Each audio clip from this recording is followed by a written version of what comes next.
Viewers, Iran Israel conflict के बीच से एक बहुत बुरी खबर निकलकर सामने आ रही है, जिसमें बताया जा रहा है कि ईरान के सुप्रीम लीडर आयतुल्लाह खामनेई की तबीयत बहुत बिगड़ चुकी है और प्रेजेंट टाइम में उनकी हालत काफी ज्यादा सीरियस बताई जा रही है। 85 इयर्स ओल्ड खामनेई और ईरानियन गवर्नमेंट जहां इजराइल पर हमले का प्लान तैयार कर रहे थे, तो वहीं अब ईरान में एक लीडरशिप क्राइसिस बनता दिखाई दे रहा है। व्यूअर्स, उम्मीद करेंगे आयतुल्लाह खामनेई जल्दी ही ठीक हो जाएं। व्यूअर्स, आपको बता दें, दरअसल ईरान में सुप्रीम लीडर की पोस्ट सबसे इम्पोर्टेंट होती है, जिसके सिलेक्शन के लिए असेंबली ऑफ एक्सपर्ट होती है। नए सुप्रीम लीडर और पॉसिबल कैंडिडेट को अपॉइंट करने की पावर है।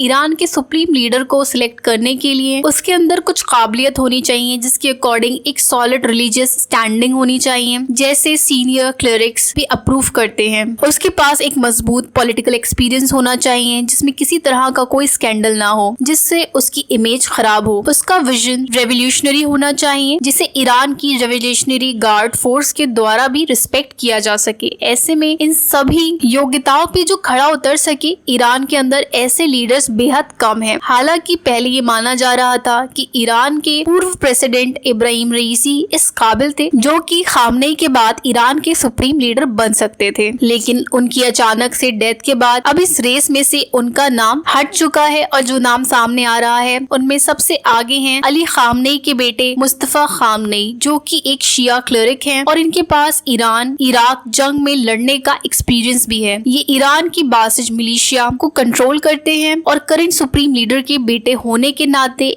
इनका अच्छा खासा कंट्रोल ईरान की पॉलिटिक्स में है। ऐसे में इनके सुप्रीम लीडर बनने के चांसेस सबसे ज्यादा हैं। हालांकि ईरान के अंदर 1979 में ही हेरेडिटरी मोनार्की को खत्म कर दिया गया है। ऐसे में अपने ही बेटे को सुप्रीम लीडर बना पाना खामनेई के लिए एक बेहद मुश्किल काम साबित होने वाला है। इसके बाद नाम आता है हसन रूहानी का, जो कि ईरान के पूर्व प्रेसिडेंट रह चुके हैं। ये असेंबली ऑफ एक्सपर्ट्स के मेंबर भी रह चुके हैं। इनकी सुधार आबादी नीतियाँ और अमेरिका का पश्चिमी देशों के प्रति सॉफ्ट अप्रोच रखने के चलते इन्हें प्रेजेंट असेंबली ऑफ एक्सपर्ट की कई मेंबर सपोर्ट नहीं करते हैं और इनका चुना जाना एक बहुत बड़ा सरप्राइज हो सकता है। इसके बाद एक नाम आता है सादिक लारिजनी। ये एक कट्टर एंटी वेस्ट कंजर्वेटिव क्लरिक हैं, जो कि ईरान की एक्सपीरियंस की डिसार्ममेंट काउंसिल की वर्तमान चेयरमैन है। इन्हें डायरेक्ट अली खामनेई तगड़ा सपोर्ट करते हैं। ईरान के जुडिशियल सिस्टम के चीफ जस्टिस भी रह चुके हैं ये। हालांकि इनकी ग्लोबल रिकॉग्निशन कुछ खास नहीं है, ऐसे में इनका सिलेक्शन थोड़ा डाउटफुल हो सकता है। इसके बाद कुछ और सीनियर क्लरिक ईरान की असेंबली ऑफ एक्सपर्ट के करंट मेंबर भी हैं, जिन्हें इस पोस्ट के लिए कंसीडर किया जा सकता है। इसमें मोहसिन अराकी का नाम है, जिन्होंने 2021-22 के दौरान ईरान के अंदर प्रोटेस्ट हुए प्रोटेस्टर को डेथ पेनाल्टी देने जैसी कड़ी सजा की बात की थी।